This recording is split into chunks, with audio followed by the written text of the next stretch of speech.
trying to get to a kind of objectivity. And this is where reason comes in. How do you move back to this, right? And you need the we on the way to absolute knowing. So this becomes an epistemological problem, one of knowledge, right? And how do we know, and what are the preconditions for that knowing, as well as a transition outside of, pure philosophy, if you will. The pure philosophy being the subjectivity. You're only thinking in the room as an idealist, right? And you're presupposing all these ideals for the self-consciousness. So in order to get outside of that kind of German idealism, he has to create this new category called reason. This is what he's really trying to do. Okay? So you have this passage, once again, let me just go back over this. I know I did this before. But we're going from the sense certainties, right? From the realm of the senses, right? In the sense certainty, this thing, which is an attack both on empiricism, and the sensible in Kant, right? This is a double movement that's going on in this part. Perception, or the thing perceived, is the next moment, right? So if you can think, this may be a hint, a good way of reading it, think through the senses and how you come to certainty of objects in the world through the senses, and then how that shifts into perception, how this becomes something that you perceive instead of you're just sensing, and into this perception. And then you make a move, right, into force and understanding. You begin to say, I am underneath, I'm in a Standung, right? And I have a force, and like I said, I think this is the conatos of Spinoza. It's the moment of self-preservation as well as force in Newtonian, physics together. I think he's really taking on both. There are many, I'm trying to say again, many registers happening here. So this, again, is all part of, there is consciousness in the world for us, right? There's a consciousness out there. This is consciousness in general, right? We may meet it, right? But it already is pre-existent, right? So we're meeting it through the consciousness of our sense certainty. And every section, I know some of you didn't have the first part of this, but again, every section he summarizes at the end in each chapter. Summarizes again how we get deceived sometimes in perception, right? And how this lifts us to the point of where we're going to begin to talk about the self, right? Now, going back to this too, I want to frame it in many ways. Just think of this as another chapter. Intuition, right?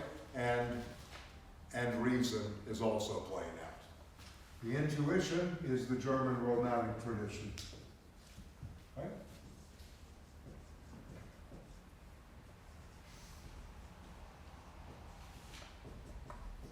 So this has everything from the poets, such as Goethe, such as, of course, Kant, to some degree, feeds this in terms of the distinction between reason and sensibility.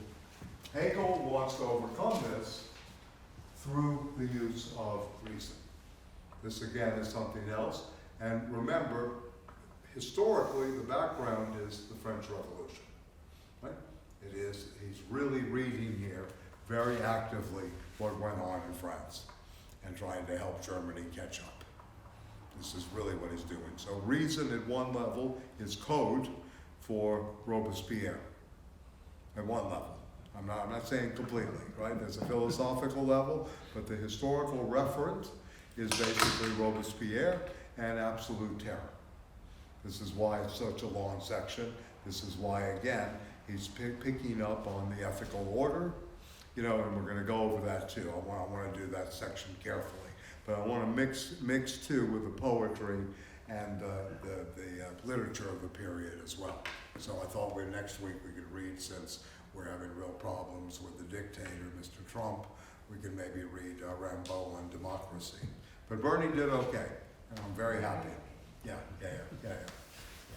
And so anyway, think about these kind of oppositions as the tension, these dialectical tensions that are going on between intuition and intellectual intuition. And in phenomenology, this is a very interesting word, Wesensschauer. Right? Wesensschauer, in which you are intuiting the essence of something. Right? This is the moment in terms of intuition. Intuitive understanding, right, is always going on. And the Wesen is an active, it's not only essence, it's really active essencing, if you will. It's almost like a participle, the way it works in the German language. So it's not like we fix, I've mentioned this before, we don't fix on an essence itself. This is not a table, this is a table in process for Hegel. Right? It's more than atoms and molecules and a certain kind of construction. It's something else. And there is a consciousness of a table already for Hegel, which we have to meet in the world, in a way. So in a sense, the consciousness is always of what appears, what is manifest, right? And we're coming to terms with that as a movement, right? I mean, I know it's very complicated, but what I would like us to do, at least to understand it better, is to see this section, self-consciousness, which has been Marx and the Marxist tradition, where they focus, right, is a kind of chapter that Hegel says, okay, I can't finish it here because I'm too much in kind of almost a pure subjectivity. I have to get back outside, in a way. So he's kind of set himself into a trap towards the end, right? Okay? So the traps, historically in philosophy, he chooses three moments, right? We remember this, right? The skeptic, right? Those who doubt, right? The skeptical tradition was most active during the 17th century. This was a very, very active part of the 17th century, the skepticism. There was a counterfeiter, of whom I think his name was Charlot or something like that, major counterfeiter, who was the leader of one of the skeptic movements. And they brought in Descartes to argue with this guy because he had so much clout. This is in a novel, by the way, by Aldous Huxley, The Devils of London, taken from an actual historical moment. I don't know, you know the novel, The Devils of London? Okay, it's a very interesting novel about a priest. His name was Father Urbain. You know, he had it with women pretty good, right? So they went after him as a witch, right? Or they went after him as a heretic more, yeah? And this became a famous trial. But Urbain was also a skeptic. So the skeptics were really ruling at that point. You know, there was no longer this belief in the feudal god, right after the scientific revolution. So Hegel, I mean, the amazing thing about this book to me, rereading it and reading it many years, is that he's working on so many levels. He's working on the conceptual level, right? He's inventing new concepts if you follow the process. It's a very new type of reason, the Vernunft, right? That he's working with in the Kantian reason, so you kind of have to, you know, go with that. At the same time, he's within the historical register of what's happening during his time, right? Very much immersed, and you can see this kind of active reflection going on. And then he wants to set up something completely different, right, for the future through this all-inclusive term, Geist, right? He wants to set up a new community, if you will, right? And at the same time, he has this ethical order that's going to be created alongside reason. So I'm going to point out some chapters, but I'd like to hear from you too, you know, about, you know, what you think of this section, self-consciousness in general. I mean, there's a lot. The other attitude is the attitude of the Stoic, those who are, you know, part of the ataraxia, which is the Greek word you withdraw because you've already know that doctrine. You don't taste that doctrine again. You don't go over to that same experience again. And this is what the good active Stoic does. The Stoic has a very long tradition, and the Stoic logic is to be able to not take in, you know, the same experience again. You've already tasted that doctrine, so to speak, right? And then, of course, the unhappy consciousness is where he ends up, which is basically the new Christian order, Judeo-Christian order that's being established, after the revolution. He's very much into this unhappy consciousness, and for Marx, the unhappy consciousness is obviously the term alienation, right? This is the beginning of the unhappy consciousness, even though Hegel will use alienation, but he will not use it in terms of labor per se. Be alienated from spirit and nature, but not alienated labor, which is one of Marx's first moves against Hegel. Even though Hegel read Adam Smith and David Ricardo very actively. Smith finished 1776, The Wealth of Nations. Hegel pored over it. He knew political economy, and he read Principles of Political Economy by David Ricardo as well. So he's very well aware of these things, and he would agree probably that labor, and Marx did not agree with this, but labor is the essence of value, which was Adam Smith. Adam Smith was the first to say that labor is the essence of value. Yeah, you want to say something? Yeah. Oh. Yeah, please. Yeah. I don't know much about political economy. I need to read up on political economy, but I do have some questions and thoughts and reactions towards the section on self-consciousness through the discussion on Lordship and Bondage. Okay. Well, I totally agree with you what you said. Hegel is speaking in myriad registers, but I think what's important here is that beginning of section 4, the truth of self-certainty seems to. Well, wait. Tell me what proposition you're in. Proposition 167. Okay, so you're in the beginning. Yes. Of self-consciousness. Where he's actually going back in the work to kind of recapitulate. I mean, I just want to situate it textually. That's why I say this. Right. So what for me, what seems to be very interesting is that he builds on his discussion on the mode of understanding as a sort of a, I quote, it's on top of 105, the mere being of what is meant, the singleness of the universality opposed to it of perception, as also the empty inner being of understanding. These are among essences, the modes of self-consciousness. So here I think he's building up the sort of immanent, I'm going to use the word immanent structure of subjectivity as subjectivity divided against itself. Right. So what does this mean? A little bit later he says, as okay, can I just stop you for a second? Sure, you hit on a good passage here. The crucial thing here is that no longer essences, right? As he has done in the previous 3, chapters, sense, certainty, perception, and force and understanding.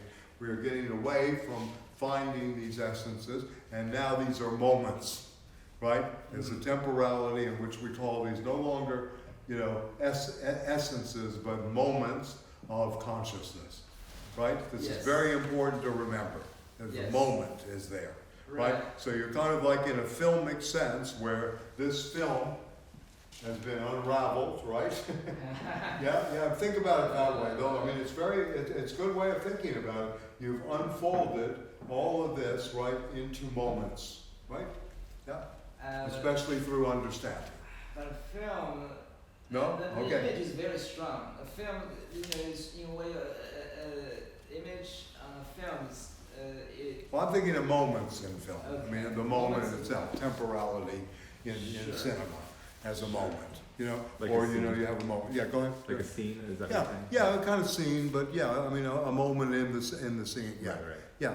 That you're really dealing with a kind of scenography here, or you're writing a kind of scene that goes now from the essence to that of moments, right? We have this moment. We have this moment of where we came to self, certainty, sense certainty. yes. We have this moment where we came to understanding what perception is and how it plays out and deceives us often. The thing deceived is very much a kind of play on Cartesian deception. That the senses deceive us in Cartesian thing, but ultimately not our perception that we have of where we're thinking things. Right. Maybe some examples cinema might be, say, some filmmakers they like to take still shots of some of the actors. So one example might be certain this pseudo still shots. Yeah, I mean, it may be a bad analogy. No, it's not. I'm thinking of persona. So in persona, sometimes you simply see fleeting moments of one or two actresses. There's a narrative in it. B.B. Anderson and Right. Liz Ullman, right? Right. I used to deliver books to her apartment. You did? Yeah.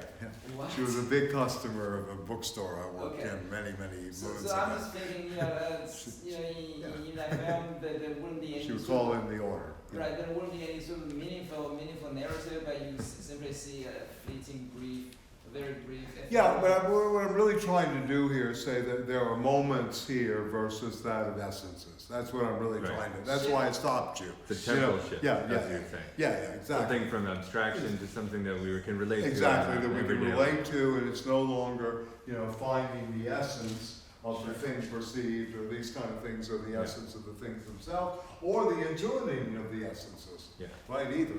This is where he's going. He's trying to say, okay, we're leaving that behind, we can shape it into a moment, right? Yes, I think he's yes. doing the similar thing later on with shapes of consciousness, Mhm. right? With the skeptic, Right, the it does. stoic, and the unhappy consciousness. And you can think about yourself in a way, do you fit into any of those kind of shapes of consciousness? Do you have a stoic relationship to the world? Do you have a skeptical attitude toward the world? How much do you really throw into question in your doubt, right? Are you an unhappy consciousness because you still have faith and belief systems I or would think superstitions, Or right? like I that. don't think myself as either hysterical or psychotic. Instead of Well, yeah, but you're using I understand what you're you're using psychoanalytic language Right. against the philosopher, Right. right? Yeah. And Freud said that the philosophers are all messed up, that they're Totally. paranoid schizophrenics. So Absolutely. anyway, he said this, Yes. even though he learned a lot from the philosophers. A little bit later on, I think Hegel sort of responds to what he says. Okay, go ahead. Yeah, I'm sorry. So on the same page, in the middle of 105, he says, "As self-consciousness, it is movement. But since what it Yes. distinguishes from itself is only itself as itself a difference, as an otherness is immediately superseded for it. The difference is not, and self-consciousness, is only the motionless tautology."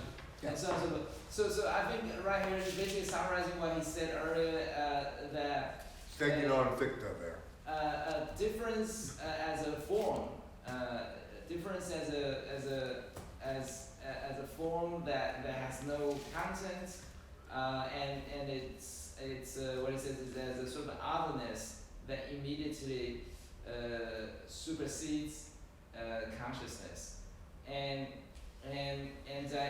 my reading of this this claim is that again it's the operation of self-division, and it's this form of self-division. Well, it's a doubling. It's really a doubling, I Okay. think. Yeah, it's a doubling between, as he says, the double object. One is the immediate object, that is of sense, certainty, and perception. So we have this immediacy in terms of the way we see things, right? And through our senses, right? Yes, yes. And then when now we perceive it. And then second, which is the true essence, which is present in the first instant, but only as opposed to the first object. Right. So you have a logic here going on of perception and intuition of the things, right? But at the same time an opposition, this otherness that you talk about. So this is where he's going in this language. Right. Right? And He's setting up a logic of opposition. opposition Yes, built on doubling and redoubling. Yes, And this absolutely. is where desire comes in a little bit later on. He introduces the notion of desire. I'm just going to read this sentence. This antithesis of its appearance and its truth is, however, for its essence, only the truth, that is to say, the unity of self-consciousness with itself.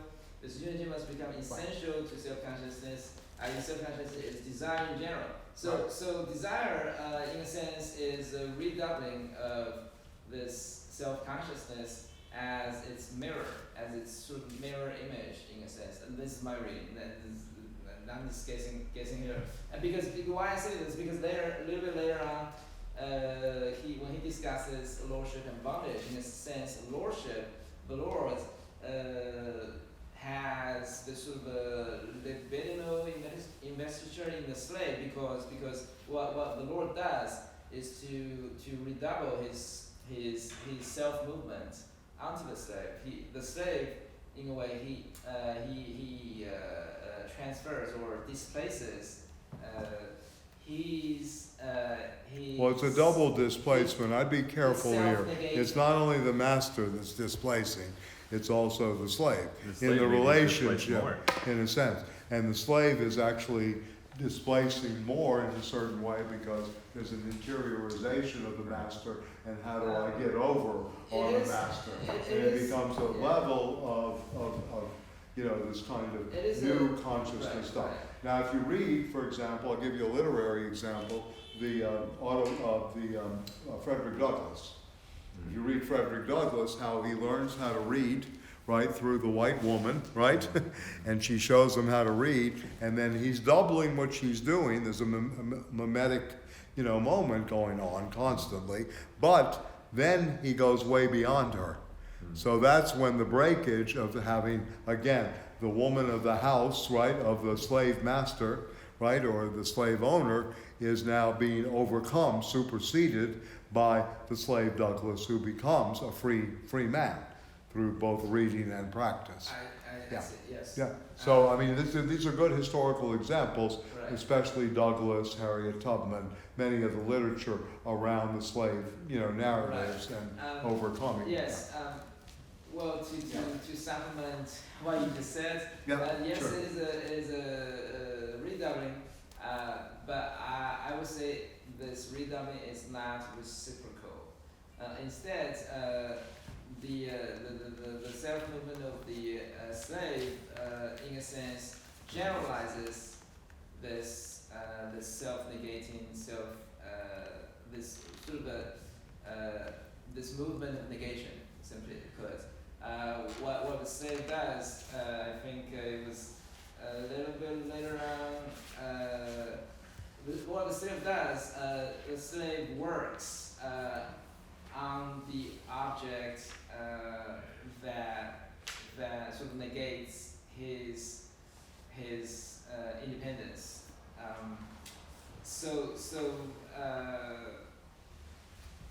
No, it Uh, doesn't Go ahead, negate go his ahead. independence. Yeah, go ahead.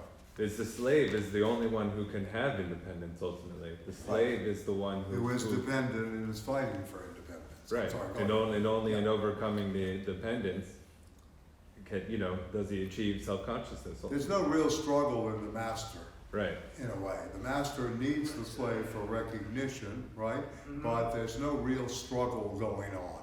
There's no struggle for independence or for overcoming that's happening there. May be aware of it, may be pained by it, that they're, and I don't know if you've ever, I've used a movie example, I recommend this highly, by Tomas Gutierrez Alea, the Cuban director.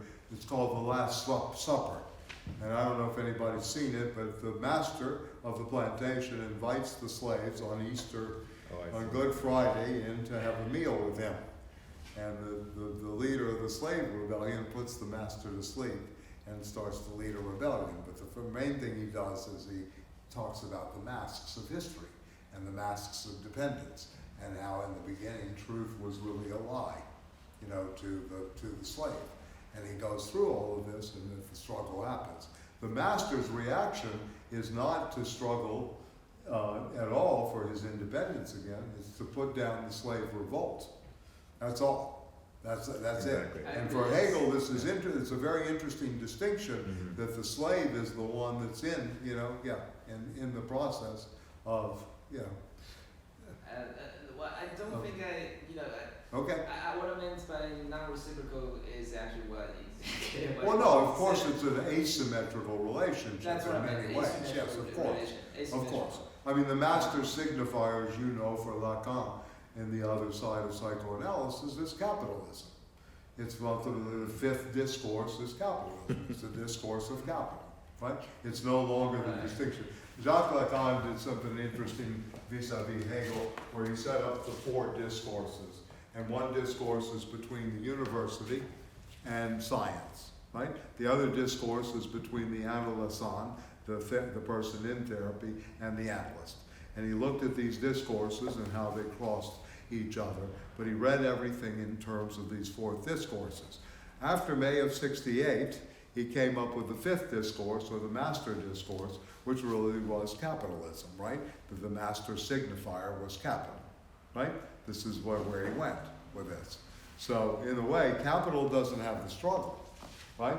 The struggle is for capital, but not in capital itself, right? This is what he's, in some ways saying. And that the university never produces anything but rhetoric, where science is producing the truth. He's looking at these discourses, and the truth of analysis is in the hysteric. It's not Freud who's the truth of the psychoanalysis. The truth is in the hysteric that's on the couch. And in this case, Dora, where there was a lot of controversy, right? And then in another case, you can see this. It's the Wolfman. The five great case histories, the two, the Rat Man and the Wolf Man, Judge Schraber, the middle finger, right? Little Hans, the little thing one, and the thumb was Dora. And to think, the judge and the hysteric together was the task of psychoanalysis, to think that circle. I'm sorry. I'm going. I think it's important. When you're going to we're using this language of mirror and mirror stage and acquisition and all of this. Yes, of course, Lacan borrows from this. Kojève is doing magnificent things with his Lacan's, teacher to a degree, or at least mentor in terms of presentation of Hegel. But yeah. Well, I was basically sort of making some response in the general form of Hegel's narrative. Okay. I don't think I was contradicting with either you or Josh was saying, but I think what I think is interesting is that so basically if we look at proposition 196, basically Hegel is saying that the most significant part of what mobilizes this movement of self-negation here is what he calls absolute fear. Right. It's a great passage. Yeah. So it's because the absolute fear. This is on page 119 in section 196. It's because the absolute.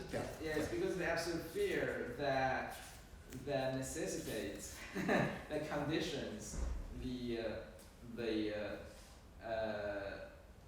work or labor of this this movement of self-negation in the form of labor, and this is what I meant by saying that in displacing or in displacing the work of self-negation onto the bondsman or the slave generalizes this mechanism or this shall I say logic of self-negation, and in a sense this leads to the emergence of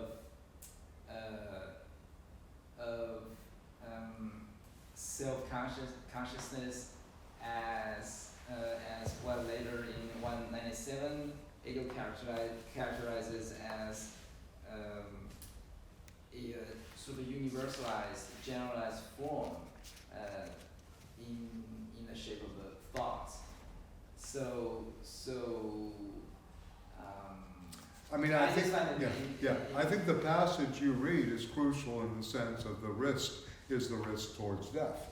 The fight is really for recognition, and it really is a fight to the death, and in a way. But the death can be both symbolic and actual.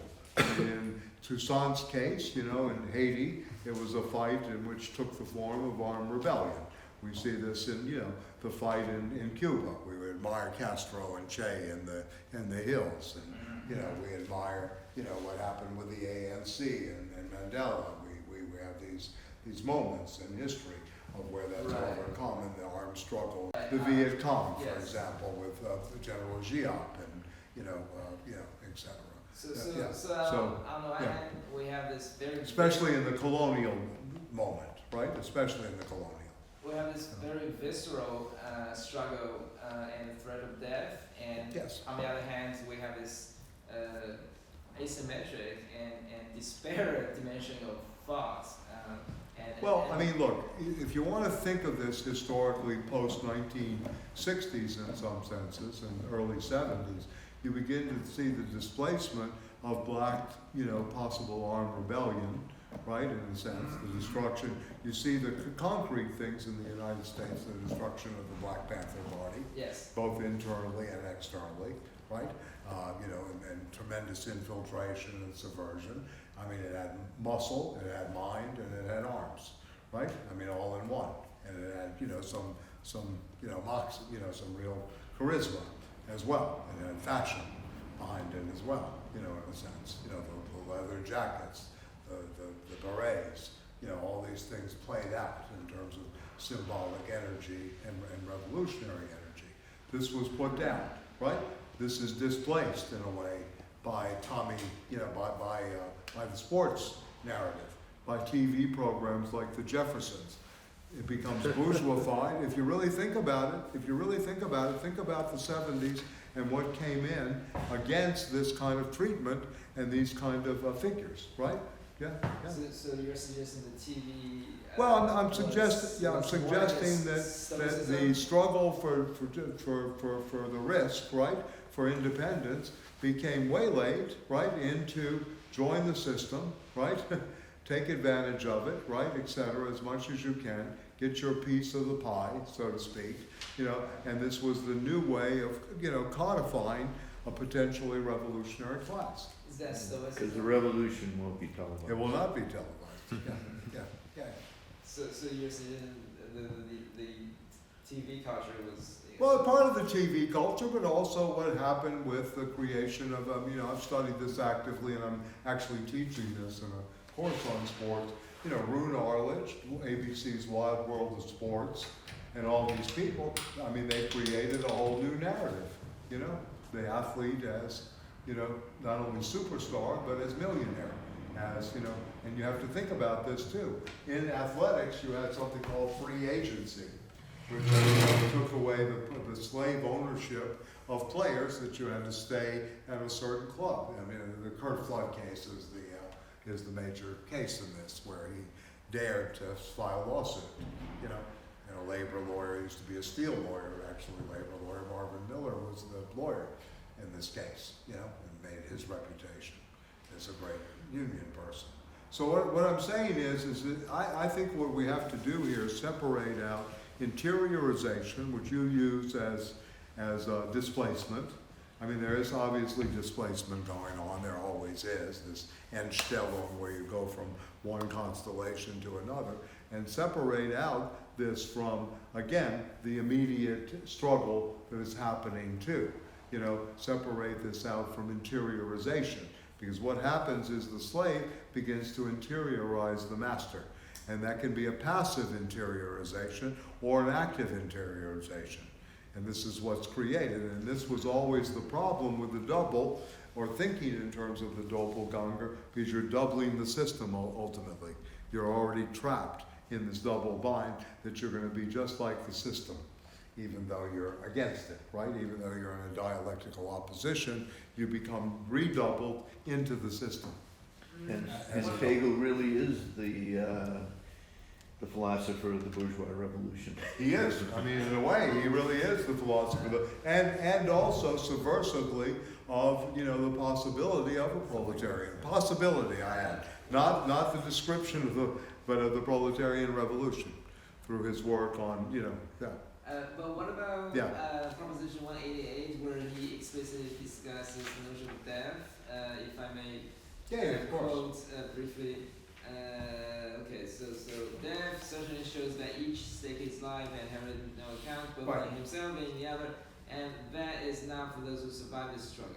They put an end to their consciousness in its alien setting of natural existence, that is to say, they put an end to themselves, and are done away with it as extremes wanting to be for themselves, or to have an existence of their own. And Liberal, he says, their act is an abstract negation, not a negation coming from consciousness, which supersedes in such a way as to preserve and to maintain what is superseded, and consequently survives its own suppression. So he seems to be suggesting that this visceral active struggle for death, towards death, is not negative enough in a way. He's basically saying that it's a sort of a over rapid, if I may say so, over rapid negation, and the imminent, the significant off-given takes place. It was seen in the stage of interiorization. That's Yeah, I mean, maybe, but if you go back up on the page, they must engage in this struggle, for they must raise their certainty of being for themselves to truth, both in the case of the other and in their own case. And it is only through staking's one life that freedom is won. right. So that's another thing that you have going on here, in a It's by sense. necessity. It's by Yes, necessity. yes, it is. I It agree. is about that, yeah. So Absolutely. he's reading this, and this is a section of Feuerbach, for example, freedom is the recognition of necessity, is the beginning of a revolutionary consciousness, in my mind. Yeah, it's the starting point of a revolutionary material. Feuerbach was one of Marx's, again, teachers in a way, but, Marx got rid of that Would it early be in fair to his say life. that revolution has to fail in its first, Well, 1905 was a big Yeah. failure. Yeah. 1917 was a big bang. 1905 was the Yeah, failure, big failure. and 1917 Yeah, was big failure. the success. And then you go through the Chinese, you have another thing. I'm Okay, sorry okay. about this, I'm just gonna let it ring, because if I touch it, I answer the wrong call. Yeah.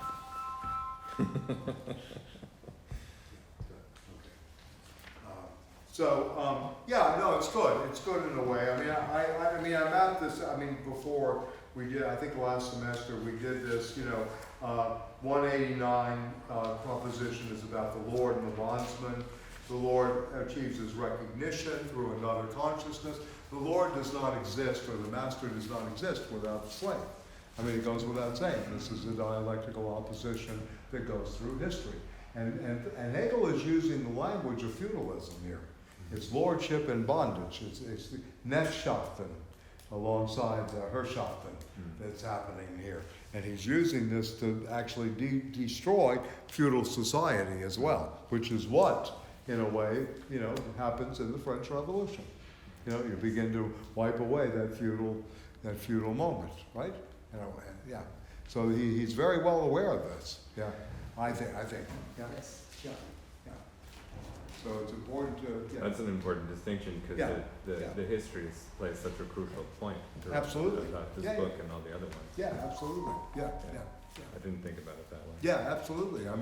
He's using language. I'm again, very complicated work. I know people, I was laughing last weekend, we knew a guy at the New School, 40 years with Hegel, and that's it. And we were asked about him because he'd always come into the New School with the latest Hegel scholarship.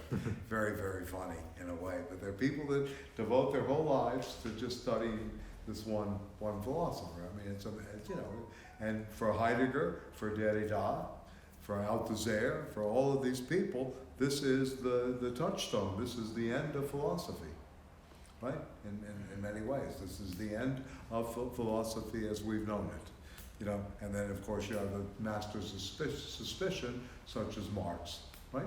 As one of the major figures that comes around and talks about philosophy in another way. I think Marx's great thing through his materialism that has not been articulated yet is how to demystify philosophy, how to bring it back to the ground. This is always the task that's going on. But yeah, on the edge of the Hegelian system is exactly where Heidegger ends up. We've gone from Western metaphysics from Plato, he says to Nietzsche, but the system itself, systematic philosophy, ends with absolute knowing in Hegel, right? Absolute knowing, right? Yeah. Althusser, Spectres of Hegel, his early work, right? Derrida, the pit and the pyramid. We have not yet begun to think beyond the Hegelian, end of history. What does this really mean, the end of history? Yeah. So this opens up, I think, all kinds of, possibilities. We talked about this, I think, last week. The Tina syndrome is the end of history. To Fukuyama and others. This is really what came down, and this is what all my students suffer from. They have never considered an alternative. Right? It's very sad. It's not possible. Very sad. Oh, maybe another world is possible. Right. So, but it's very sad because, we have this group now that is, this generation. So maybe, hopefully, through Sanders, they'll start to think of possibilities. The problem, to me, with the Sanders campaign, it's not a completely other world. It's already been here in terms of its principles. The New Deal, right? I'm listening. But it's interesting what it's running up against. You got a friend over here in the Sanders support. Yeah. What it's running up against? Well, I mean, I think that in some ways, Sanders is not a new idea. No. But it's running up against this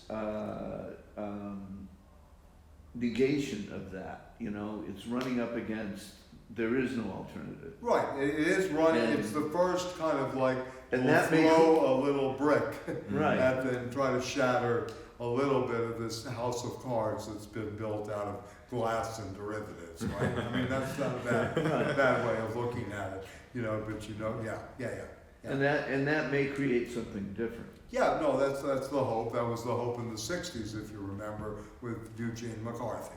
The starting of the anti-war campaign, right, in some ways started something, and then Bobby Kennedy really became the, quote, great white hope, in a sense, in electoral politics.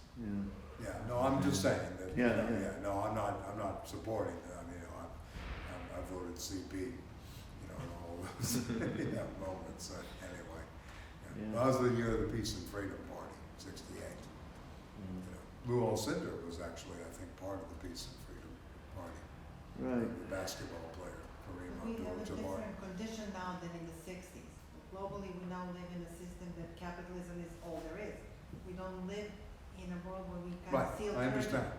So that's a different condition Right. that we haven't been in before. Right.